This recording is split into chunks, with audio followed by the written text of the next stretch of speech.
Okay, good morning, everybody. To those of you in North America, good afternoon. To those of you in Europe and the Middle East and Africa, it's great to have you here. And I know that we have a couple of people from one of my favorite countries, Jakarta, Indonesia, that are tuning in. It's late at night there, so really appreciate that. I'm really pleased today to have a very special guest here on the Packard Network Live, Erika Warfield, who I met last year. And you're going to understand by the end of our discussion why I've been so impressed with her and really wanted to share her with you. I'm really proud of the relationship that she and I have formed in a fairly short period of time. And Erika is currently, she's a lot of things. So she's a CEO. She's a podcaster. She's a speaker. She's a VP of sales in a top 10% virtual sales champs, and a bunch of other stuff. She has worked with major companies like Mary Kay. Oh, by the way, she's live in Dallas, Texas, right now in the Dallas, Texas area as well. Mary Kay, I think their headquarters is around there, if I'm not mistaken, right? And Mary Kay, BMW, AutoNation, Keller Williams, Coldwell Banker. There might even be an ex-colleague of mine that works for Coldwell Banker in Dubai on this program as well. So Vipin Sharma, if you're on here, Erika worked with Coldwell Banker. And so wide array of companies, household names, and I'm really pleased to have, and more will come out throughout this conversation. But Erika, welcome to the program. It's great to have you. Thank you so much. It's such a blessing. It's a very humble honor. I just feel very, very blessed, honestly. Well, that's great. It's really a blessing to have you here. And why don't you start by, if you don't mind, first of all, did I miss anything critical that you really want to get out there, just in terms of the brief introduction? No, I'm sure there's a lot of people who think I'm extra, not always in a good way. So I just thought she's a lot of things. I said, I'm sure there's some people that agree with that. Oh, yeah. Oh, that's fantastic. So Dallas, Texas, how did you wind up there? I was the daughter of a military contractor.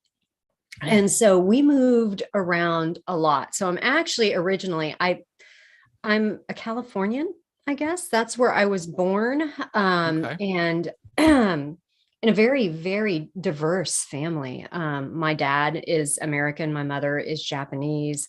I have an uncle who is Quebecois Canadian, married into, with my Japanese aunt. And, so it's just a very diverse family. We always moved around, spent time touring the Orient, spent time like in Tehran, Iran. Well, eventually we settled in the Dallas-Fort Worth area. Off and on since fourth grade, mostly on, especially once I hit junior high.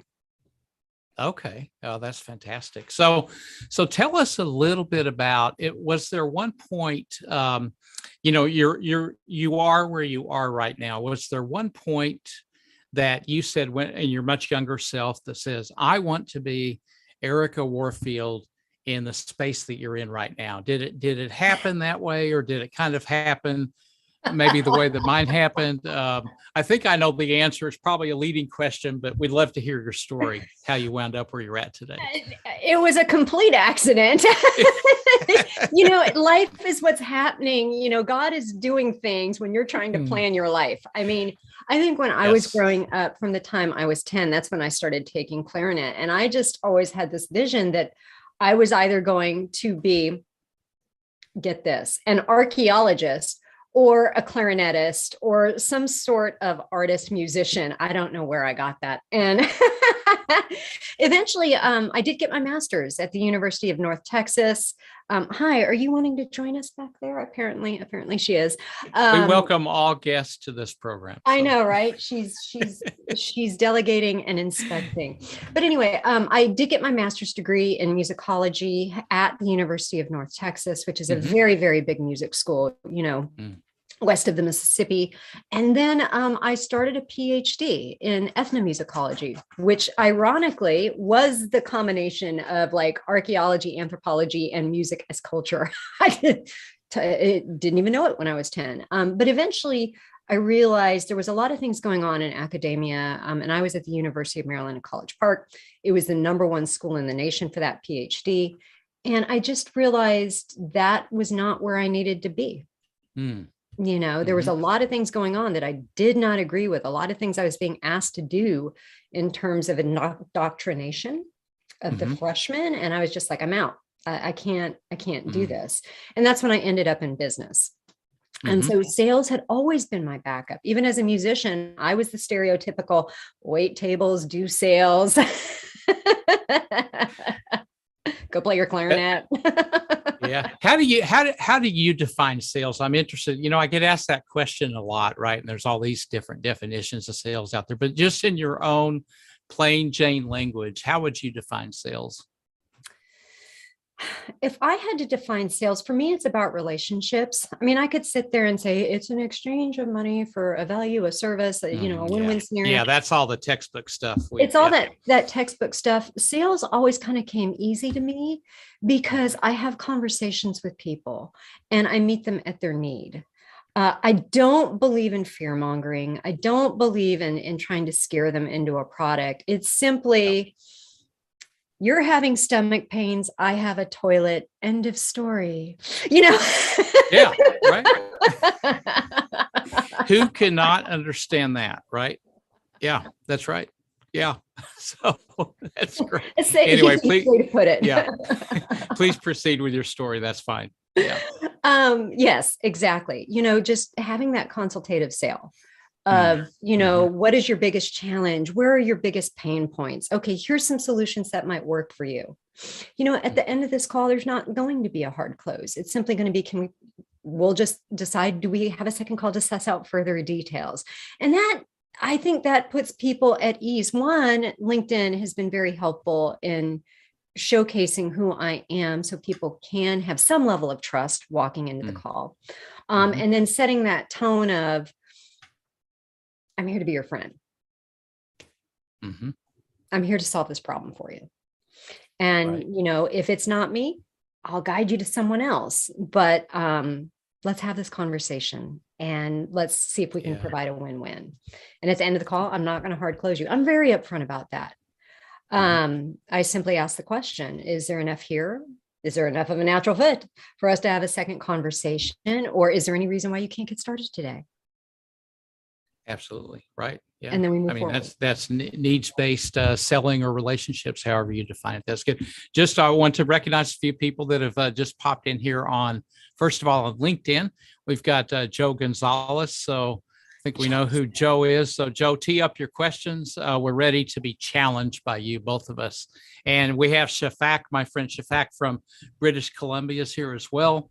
And a few other, I think we have Felix, who's in here, and Panda. So we've got a few people. We got about 7 people on LinkedIn. I'll check the other channels in a few minutes. But welcome, folks. Please tee up your questions. And Joe says, people first, relationships. And Joe, we know you practice what you preach and help others with that. So thanks for that. So tee up your questions. So Erika, tell me, you worked with Mary Kay, with some big companies, BMW, these are household global names. And now you're kind of, now you're kind of flying solo on your own. You're an entrepreneur, right? And you're doing a lot of diverse range of things. Tell us a little bit about, first of all, what you do, and secondly, why you're doing it. I may end up starting with the second part of that question and then move into the first, right? Because I was in corporate. I always had an entrepreneurial spirit. I think that's part of the musician in me, to be thinking outside of the box a little bit. I've always tried to be both right brain and left brain. I had a dad that was very nurturing in terms of, you can do anything you set your mind to. And he always let me believe in that. It's kind of a big deal in the 70s. He always said, you don't let your gender stop you. And I'm very grateful for that, because that really came into play, because like with everybody else, once COVID hit, I was let go. And that's a very scary thing to be let go in the middle of a COVID pandemic. And so I totally relate to everybody on that issue. And it really became, okay, I got to pivot quickly. I've always been somebody who could pivot. I had just mastered what I call virtual selling. It was like a model I had kind of created and fine-tuned and mastered, but I had never done it for myself. And so even as things were going awry, I was like, all right, well, let's do this, where we combine virtual sales with digital marketing, with relationship building, with compelling copywriting, basically being my own sales and marketing team, and then merging those together, because in corporations, they don't work together. Yes. Yeah, you're a one-woman show, right? All by yourself. Yes. And that's what I was doing in corporate too. But it was just, you don't see that a lot in corporate. I think there's starting to be a segue to that. But oftentimes they don't play. And so that really helped my success in sales, was combining all of those and understanding the difference between copywriting and content writing, and studying the great copywriters so I could tap into that, and knowing different approaches to buyer awareness levels really helped what I was doing in sales. And so once quarantine hit, I had to make that pivot, and sort of, I guess the rest is history. Things just kind of picked up. And what was so devastating, unfortunately for many with the lockdowns, ended up being an accelerator for me. So I've always been just profoundly grateful for all of the influences in my life that, had taught me to believe in myself. And, even when you get scared, you just keep going, keep moving forward. Do you like adversity? I don't like adversity. I don't think anybody likes adversity. I didn't like it when I went through a 2-year illness where I was bedridden and could barely work. But I think God is economical, and he uses all things for good. And I mean, every last thing for good, so whatever has happened in my life, I really do give glory to God. That's just my personal belief. And that's how I kind of get through things. I'm with you, my friend, and entirely as well. And, that's really where the learnings come, right? When this happens. I mean, when the water's smooth and it's a smooth sailing, then, everybody kind of does well. But when that tide falls a bit, that's really where we pick up the knowledge. And I think you just shared a very inspirational story that was reality for you, an accelerator for you when the pandemic hit, right? So they bring a lot of opportunities, and there you go. Yeah. Well, and we're facing that now today. I think more and more people are realizing, I was patient. I did what you wanted me to do. And now we have all these other current events. I need to roll, because I'm starting to see business pick up again. Even in the climate that we're in, and so, you were talking about adversity. And if I have to think about what it is I do in sales, in terms of coaching, B2B sales teams, and on this particular method of what I call the forgotten trifecta of strategic growth, 80% of salespeople have never taken a sales course or read a sales book. And speaking to your 80%, and speaking to your forte of culture and leadership, you got to ask yourself, that's a failure in leadership too. I mean, not just internally with the salesperson, but I mean, who they're reporting to. And then only 10% make more than 3 outbound touches. 80% of sales are actually closed after 5. So what's going on? It means that less than 10% of a sales team is closers. So working on that growth mindset. I could talk to you for hours about sales. I love talking with somebody that really has some metrics around this as well. I remember in Asia, I worked there for a long time. And one of the key indicators we always looked at was a sales to call ratio was only 6%. And they were pretty good there. Yeah. But you just touched on something that's amazing, that a lot of people look at, okay, well, we've got the top decile or quartile of Salesforce. But really what people need to look at is, okay, the 80-20 rule, yeah, that is in play. But what are you doing? How many people of the 80% that aren't producing, what are you doing for them, right? And I think that touches on the point that you mentioned. Well, and you brought up, the Pareto principle and the 80-20 rule, those numbers if only 10% of your team are closers, that's even worse. That's like the 90-10 rule of tithing in church. So let's extrapolate that, Brett. There are more church ladies giving money than your team is closing deals. Right. So what are, and this is what happens, right? So you've got the leadership that says, well, what are you doing? You're not selling anything. Well, actually they need to look in the mirror, because, the leader really hasn't created the culture and put in the types of, pillars that you're a specialist in, actually, to try to help those people out. Right. So we do.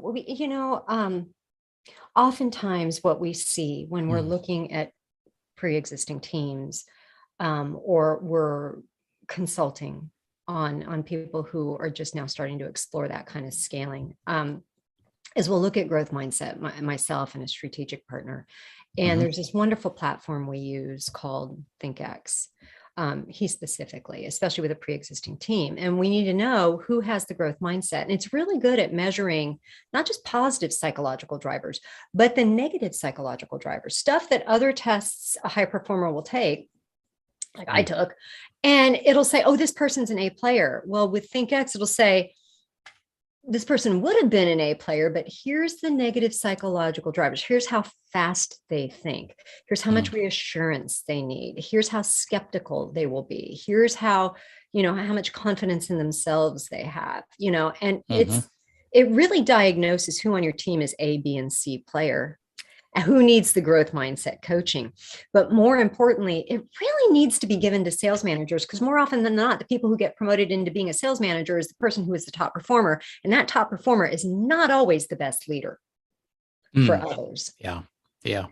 So what advice would you have for top decile? These are the top now. So top decile performers. There's 5 women that are in Asia that work for large banks, financial institutions. Then they know exactly who they are, that aren't happy with the culture, but yet they still produce, right?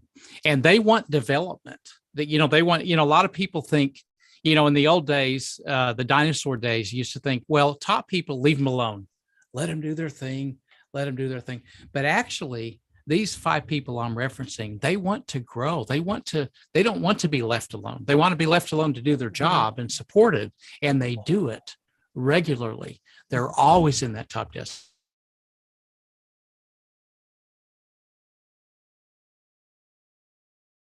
Brett, are you still here? I think you froze. I may have to drop out. Oh my goodness. Let's see if it's me or if it's you. It might be me.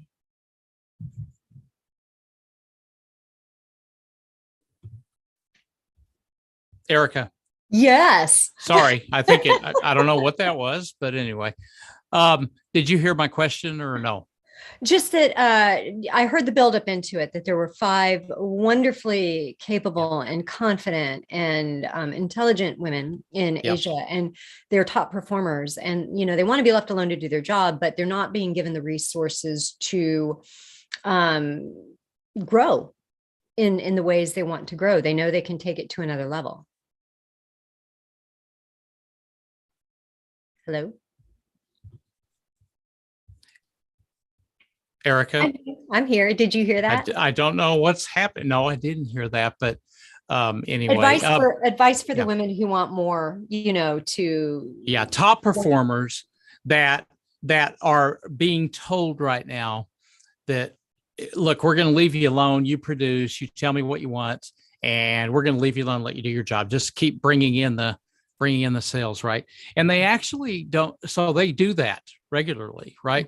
But they actually want development. They want to, these 5 women, they want to grow. What advice would you have for them? Because their bosses are saying, we're going to leave you alone, right? Because you're doing a great job. This is going to sound really ironic. And this is how I've handled it when I've been in those situations. I look for my growth elsewhere. I'm going to go ahead and build out my LinkedIn network. I'm going to go ahead and go to other networking opportunities. I'm going to go ahead and seek out other types of coaching, whether that's an actual sales coach I might go to seek out, whether that's an accountability coach, whether that's a leadership coach. I might start reading books like John Maxwell on the laws of leadership, or even there's another book called The Laws of Power, and really understand there's 48 and they have been around since the dawn of time. And this man who worked in Hollywood, he started noticing how, cloak and dagger it was as a producer. And he wrote this book called The 48 Laws of Power. And it is an eye opener. And I would say for women, you really need to, what he's really talking about is narcissism and being able to see narcissism in the workplace. But you don't ever call that out. But seeing how the rules are, seeing how to operate within those rules, that'd be the first. But then also studying Maxwell and his leadership principles, because even though you have people you're reporting to that are like, we're going to leave you alone, Maxwell really teaches that the person who is the leader, the true leader, is the one with the influence, not the title. Exactly. That's right. And so many of these 5 people that I referenced, they're the leaders, right? Anyway, for the reason you mentioned as well. Yeah. I think that's great advice. Network, get involved. And so I'm looking at the camera right now, ladies, that this is what you need to do. Right. And Eric and I are on the same page. Yeah. Not only network, but the network specifically with other women, other really strong girl women who are there to support their sisters, who have walked the walk, who have been where you are, who may be going where you are, whatever it is. But when you network with men, but I'm just saying, I think you're going to find a lot when you network with other women as a woman, true women who support sisterhood. I think there's a lot to be gained from that, and seek out like things that will, if they're not going to challenge you, then do the things that scare you. If you're afraid of speaking, maybe join a group that's dedicated to women speakers and start exploring that, and grow your other soft skills that feed into sales. Absolutely. That's wonderful advice, Erika. Thank you for that. And I think the message here, that you're hearing here, ladies, and for those of you that aren't in Asia, it's the same thing applies. It doesn't matter where you are, but do something about it. Don't wait. If it's not happening for you, mobilize, take action yourself to move through. Erika, we've got some questions teeing up. So of course, the first one is from Joe, right? Joe. So Joe, your strategy to build what is your go-to strategy, Erika, for building your brand on LinkedIn? Do you have one go-to strategy, or are there multiple? I don't think I have a one go-to strategy. I think it's just being present and being there for others. I think you do have to have strong boundaries. I think you have to approach LinkedIn as it is, its own little microcosm of business. And so offering things that will help others to be productive, not ever letting it be about you. Obviously, you can put messages out there about what your business is, but mix it up with messages that can help others. I am probably the least of the apostles to preach on this, because I'm a big believer in what Corey Warfield does. And David Alto and Brian Burke and PJ Jackson, and, just being this is what social media should be. You should be so prolific on it if you're in business that you cannot be ignored. Right. And so as I'm scaling, I'm not quite to that place where I can be on it as often as many of the other people are, but I admire them for what they are doing, because I think that these are amazing people. Yeah. It is the exact way to go. After getting over, I'm thinking it was COVID. I'm still catching up to get back to where I was posting 3 or 4 times a week. I'm right now at once a week. And so, I'm kind of killing my algorithm right now. We missed you, by the way. Oh, thank you. I'll be back. Yeah. Well, you came back, and Saturdays wouldn't be Saturdays without you, by the way. So thank you. Yeah. I think that's great. One more question from Joe: is podcasting your main brand builder? would you say, for you?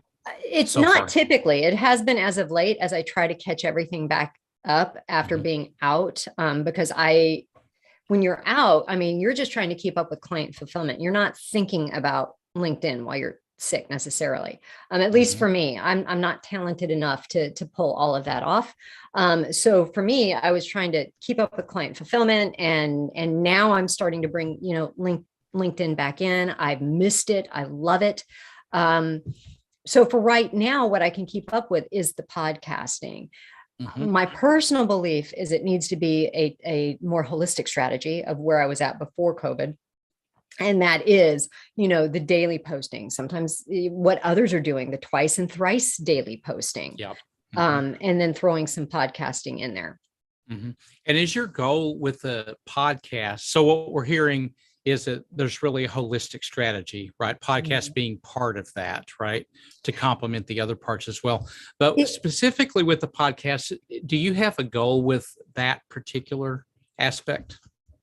Well, I think with podcasting, I think folks need to understand that it should always be educational. It should be entertainment, but there's a very important business purpose to podcasting. Like when I have guests on, I want to make sure that I feature them and whatever their free gift is, whatever their call to action is, I want to highlight them in the best way possible so that they can achieve more relationships, build win-win, connections, and build business, right? That is the point of podcasting for those who are not retired.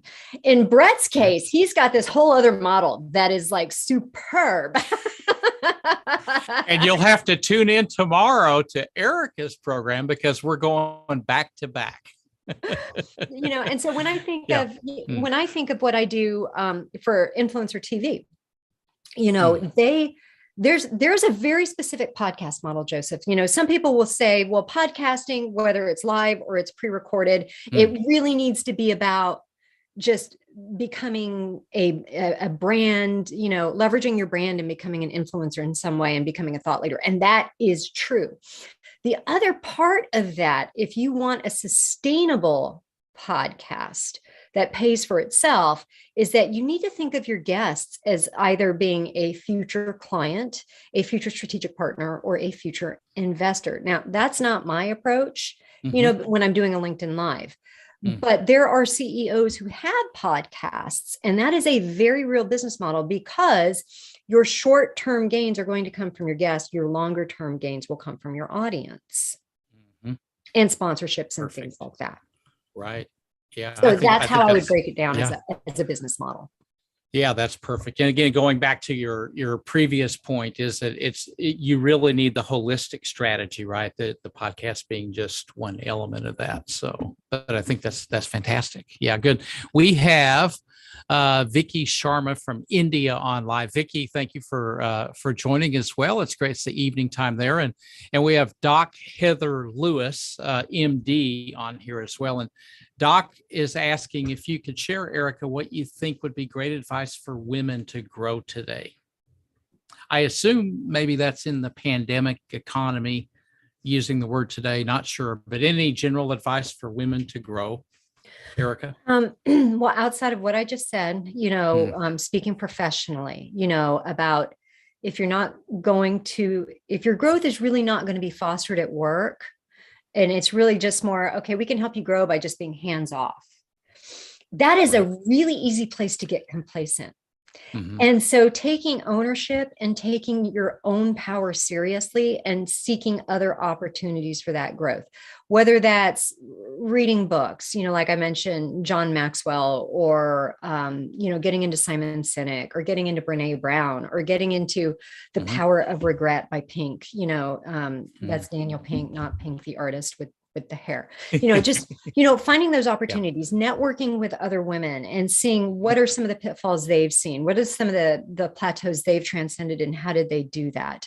Maybe challenging yourself to take on something like speaking, because I'm just going to say, as a woman to other women, that might be scary to you, but if you're landing speaking gigs or speaking on panels about your expertise, you're talking to a room full of warm leads. who are getting Right. to know, like, and trust you as you're speaking. And you may not be able to give a pitch from the stage. You might, but you might not. But you've got a room full of warm leads. And so I just did an event where, there were like 100 some odd people I was speaking to. I only had 2 minutes. And at the end of the 2 minutes, I had to give here's, click here, and you're going to get this, Right. this, and this. And, if you can get 10, 20, 30%, good grief, how many phone calls did you just save? Right. Exactly. Because that's what matters at the end of the day, right? Mm-hmm. So, yeah. Maximizing your time. Absolutely. Maximizing your time. And that's what people are really looking to do.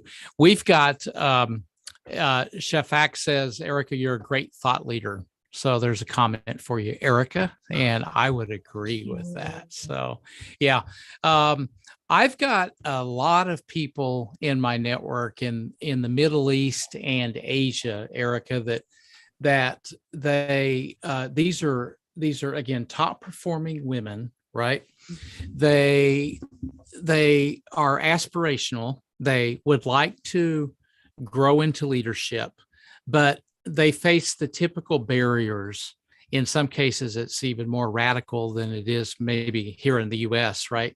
Of the legacy issues of women being able to progress into leadership, right? Where a job will open up that they want. They didn't post for it. I'll explain that in a minute, why they didn't.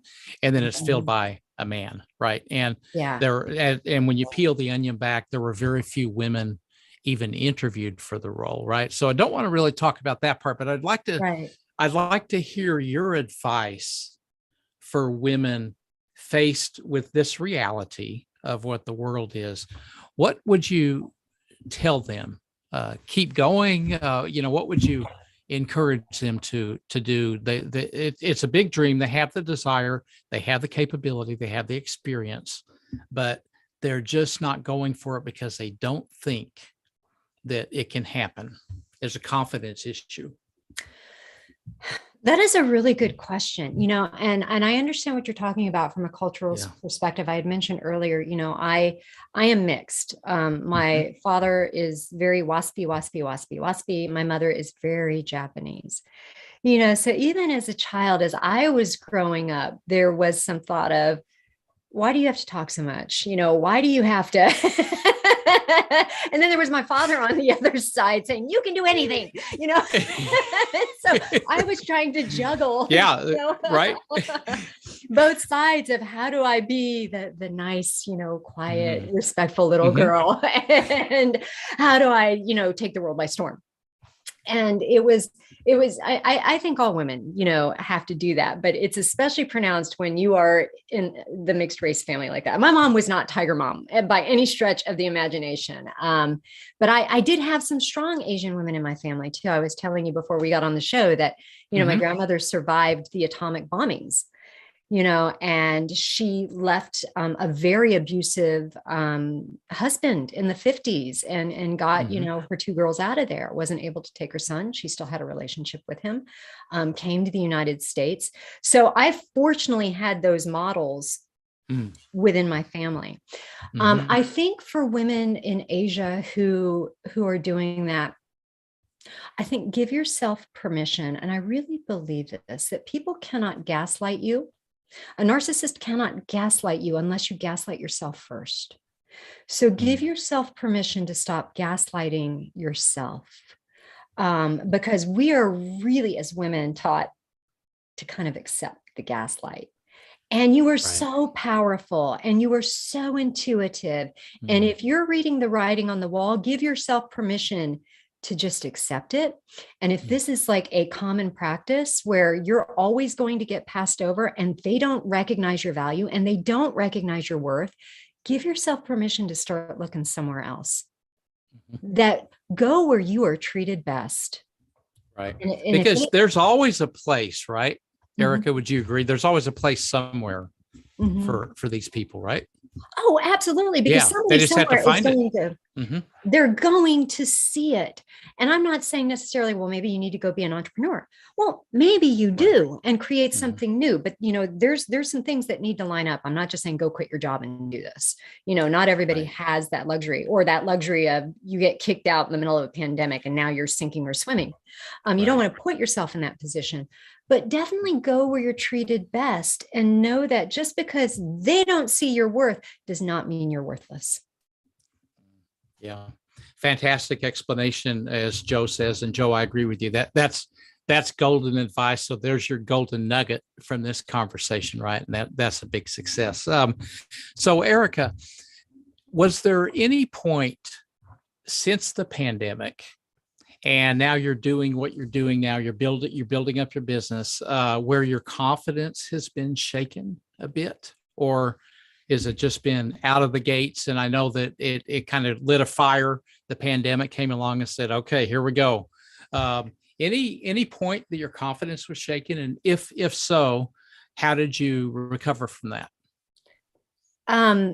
I think every day I get my confidence shaken every day by what I don't know. I do. I know I do. There's so much I don't know. And I think anybody that says, I'm always confident, I've always got it dialed in, they are blowing smoke straight up your butt. Yeah. I think, or they're a narc, they're a narcissist. In all honesty, I think obviously we all have a level of confidence, and when we step out and we do those things I was saying earlier, if you're not being recognized, go out, create those networking opportunities, go join a women's group, go join, a brilliant co-ed group that supports each other and fosters each other. Go out and read these books, get that coach. That all helps with confidence. Right. I think being grounded, for me, it's being grounded in my faith. Because I've had people take shots, and people will take shots. When you are the front runner, you have a target on your back. And so to continue, and it's really hard, I know, and especially if you're in that culture, to keep your blinders on and you keep running your race. And it's not about this, it's not about that, it's not about do they recognize me, but just know in your race, are you being treated best? Meaning, are you treating yourself best? Starts right there, right? It starts right there. And and I don't mean that from a narcissistic point. I mean that from a self-care. Put your oxygen mask on before you can put the oxygen mask on for somebody else. Exactly.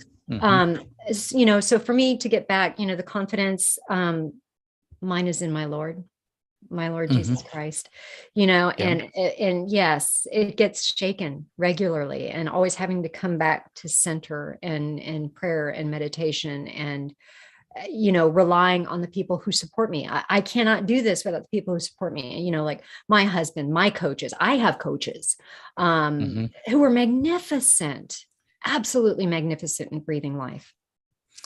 Erika, you have just delivered some phenomenal advice for general advice. So I know that you're not a psychologist and everything, but for people that are going through, they're in the workforce, right?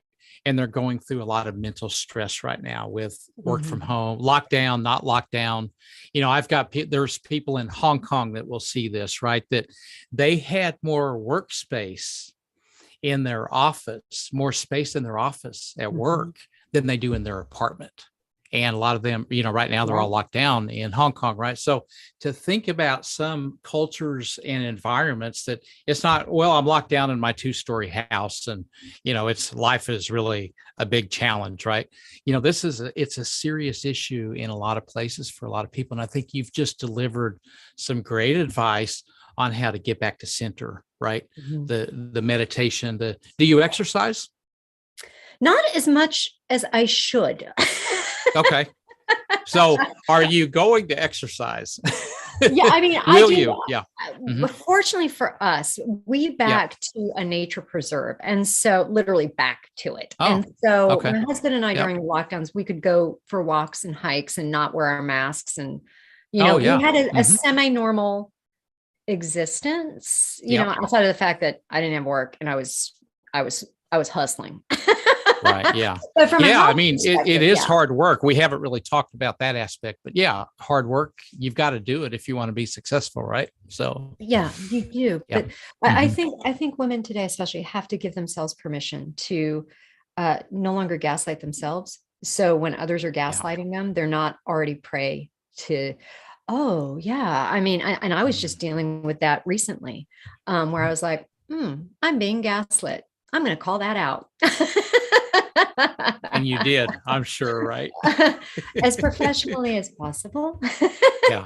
Right. And I it's think that's all. Yeah. That's part of how you deal with the real world. Right. well, and Call it sometimes it's like it just is. Yep. knowing. It's Mm. just knowing that it's going on, not necessarily calling it out, but just making that mental note of, okay, this is how I need to reshuffle this deck. Mhm. I don't necessarily Absolutely. need to get up and bow up and say, this is what you're doing.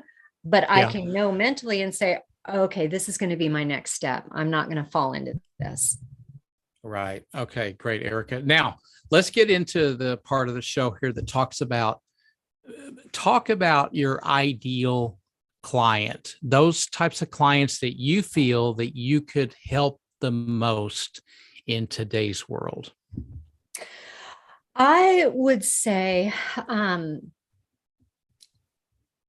if I were to think of the person that I could benefit the most, it's going to be a B2B C-suite Yep. executive who is probably pulling his or her hair out at 3 a.m. every night, trying to figure out how to get their sales and marketing teams working together.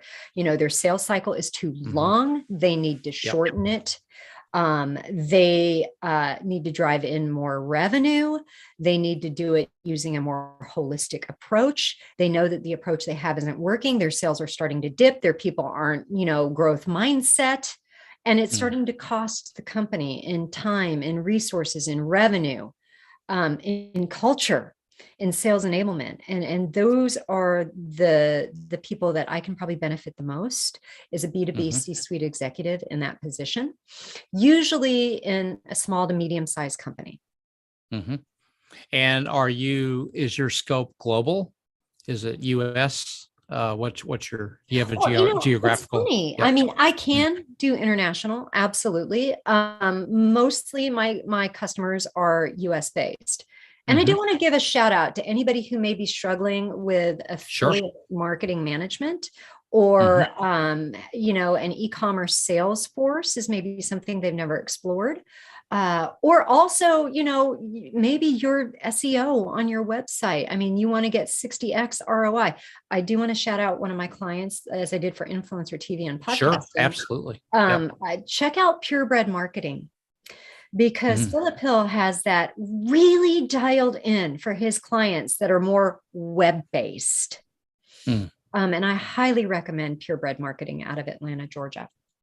So I think that's fantastic. Yeah. Purebred Marketing, for those of you, I'll make sure that we get that in the link when we do the write-up for this as well. I think that's a great idea. The proof is in their case studies on their website, literally 60x ROI. They're phenomenal. Wow. 60x. Yeah. We'll take that, right? Yeah, absolutely. Definitely. Yeah. Absolutely. And please go ahead. Continue. Yeah. Oh, no. So I was just going to tie it up in a bow and say that those are some of the things that, where I can benefit and where I can point folks in a direction. And what ideal size company in the B2B is your ideal client? I would say small to medium, usually within the $2 to $10 million annual revenue range. Okay. That's pretty specific. I think that's great. Good. Okay, good. So Doc Heather, just coming back to comments here, I want to make sure we get it. Doc Heather, self-doubt happens to the best of us, but like Erika, reach out for support from coaches, network, and faith, right? Because there is help out there. Yep. I think that's great. Yep. And Shafak, I guess woman has to be an advocate for herself to show her knowledge, be confident, and show your ability, be powerful. I think that's great. We heard a lot of examples as to how we can do it. And then finally, Joe, staying stuck in an environment that is not conducive to your mental health will ultimately distress, anxiety, and burnout. Burnout is a big, thanks, Joe, for bringing that up. Burnout's a big topic that a lot of people are going through right now, right? The Great Resignation, I think, is evidence of that. It's pretty hard for companies not to, to argue that they're in a strong position when we've got these literally, jobless figures, 11 million or something, I think is the most recent statistic. They're just left and right out there, people pouring out the door because they're fed up with culture. And I think you can help some companies with that, as you mentioned, Erika, right? In what you do. Oh, absolutely. Well, the virtual sales, I need to go back, because we were talking about, was it Shafiq who was saying, with power and, women without losing your grace, I think is very important to add. Without losing your grace, maintain that discernment. Don't feel like you have to become something you're not either. Just maintain your personal power with grace. And I think in terms of what you were now asking me, I think virtual sales is kind of here to stay. And I have a very specific method for that, especially as it relates to LinkedIn, especially as to overcoming the nonsense that goes on in the DMs and the messaging. And if somebody wanted to learn more about that, and, you are a small to medium sized business, you are a C-suite executive, $2 to $10 million annual recurring revenue, please, we'll drop a link, connect with me, send me a DM. For everybody else who's like, how did she just know who her ideal? We'll drop a link later in the comments where you can download and find out who your ideal person is that you can help, because there's a very specific process to figure that out. But I would say virtual sales is kind of here. And it's not so much because of everything else we've talked about. And now COVID suddenly has gone away, right? All of like that fear and hysteria. Ukraine, Russia, and now it's gone. But the whole gas price thing here in the United States, it's going to get to a place where people can't even afford to drive to a physical location. And so I think people have become very, very serious about, if I'm going to make this happen, I am going to be the one in Jesus' name to make this happen. It's not going to be handed. If anything, there's forces at play to take it away. So, I do try to make, what I do more available. Right. Just kind of a duh statement, but no, I think that's a very important statement. And, I help a lot of people that reach out and they, ask for all sorts of things. Can you give me a job? Can you do this? Can you do that? And it all really comes down to one thing really, which is, do you perform? Can you perform? Right? Can you show me that you have performed? Because if you have a good attitude and you're willing to work hard, to me, that's the formula for performance. And if you can perform, the marketplace will reward you quite well when that happens. And I think that you just want to find people that are willing to put in the hard work and have the attitude, because you can't have one and not the other, right? To be successful. Attitude is a good chunk of it, and the willingness and the drive, and not expecting that everything's going to be handed down to you. It really is about the growth and the high performance mindset, and knowing your numbers, always knowing your numbers. If you're asking people for a job on LinkedIn, my heart breaks that you're in that position. But maintaining your numbers and having a system better than just hitting the DM saying, do you have a job? Exactly. That's exactly right. Yeah. So there's an educational process that's underway to try to help these people in the best way possible, taking into account that there is mental health issues out there. So, and we can point people, to the experts to handle that as well. But, Erika, one thing I'm really impressed with about you, just to give you some feedback here, is that I look at people and something called an adversity quotient. There's a lot of talk about IQ, EQ. I actually look at AQ as I get to know somebody. If I first met somebody, I can't talk to them about AQ, but as I get to know you better, and even in this conversation, your adversity quotient is pretty darn high. I mean, you talked us through how you, and the timing at which you've done this business with the pandemic hitting, that's adversity, right? And you, okay, I've got to get going with this, right? And then you have maybe a setback or two, and then you have to you're not able to put as much time into something as you once did. This is real world, and we all have to deal with it. There's nothing that's linear in growth, right? And but I specifically like how you've consistently in this conversation brought up faith is a cornerstone of what really drives you. But I haven't heard you one time. You brought up high gas prices, the pandemic. You don't blame other people. That's a critical element of somebody with a good, solid AQ, right? Don't blame others. You don't blame yourself. I haven't heard you blame yourself for your family one time in this conversation, right? As well. And if a problem happens, the third and final thing is to having high AQ, you can deal with it. It may take a while to kind of, get through it and that type of thing, but this thing is limited in scope. Guess what? COVID went away. Now there's, a conflict going on in another part of the world, and then there'll be something else that happens as well. The one thing we can't predict is that there'll always be something happening as well. So I think I just wanted to kind of feedback to you that I think that's a big secret to your success and being resilient over a number of years with so many different companies.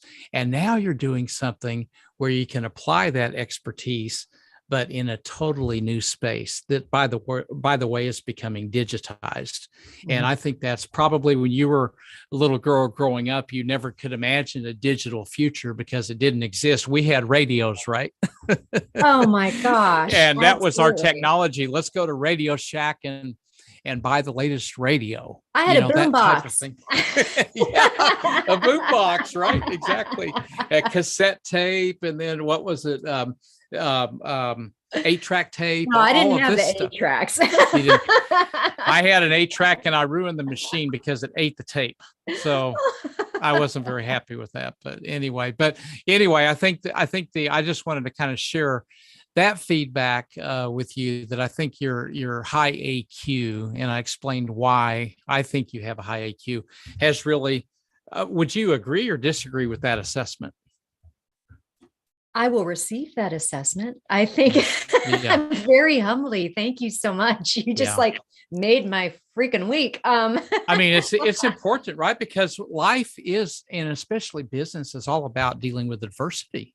When you think about it, right? And it's probably the 4 crises that I've had to live through in my professional career, starting with the Asian and 9/11, was another one. And, overseeing tens of thousands of people, when the global financial crisis, I was in London at that point in time. And, you've got to make sure that people are fed.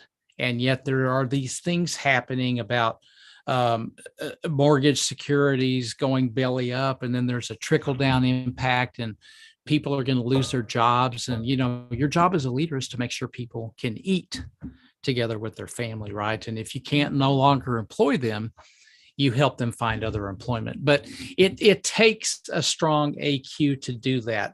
A lot of people fold because they just start blaming the government, or they start blaming the season. It's winter and things don't work well when it's cold, right? And that kind of thing. So I think that's one reason. It's just my view and reading people that I think you're pretty resilient. And I think that's one reason why. So keep it up. Well, thank you. I appreciate that. Thank you so very, very much. And let all of your clients know that too, because I think client confidence goes way up really quick when they know somebody understands how to handle adversity. Well, I might have to change my messaging. Right. I think your messaging is fine. You probably don't need my help, but it's just an observation. So Thank you. That's great. And by the way, there's not a lot of high AQs. I don't pay that compliment lightly, but I think that's great. Yeah. I listen to people. I was trained on how to listen to what people don't say in addition to what they do say. And both are important. And it can be louder. That's right. Exactly. But you also need to listen to what people say. And anyway, after listening to you, what you said and what you don't say, there's my feedback, my friend. Yeah. Erika, we're about out of time. I'd like to thank you for this. I'd like to thank those of you that tuned in live as well. And those of you that will see this on the replay, that'll be most of you. And I'd like to thank all of you for that. Please tune in tomorrow at 9 o'clock and 10 o'clock New York time for Erika's live, where she's going to have a special guest, which is me.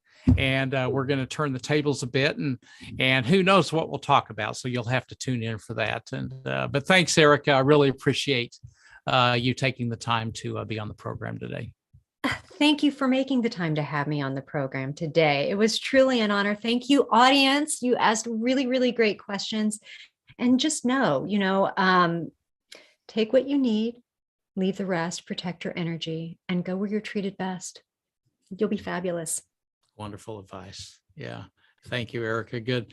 I'll look forward to seeing everybody again next week, and details as to who I will have on screen will be forthcoming next Tuesday. Thanks very much, everybody, and have a terrific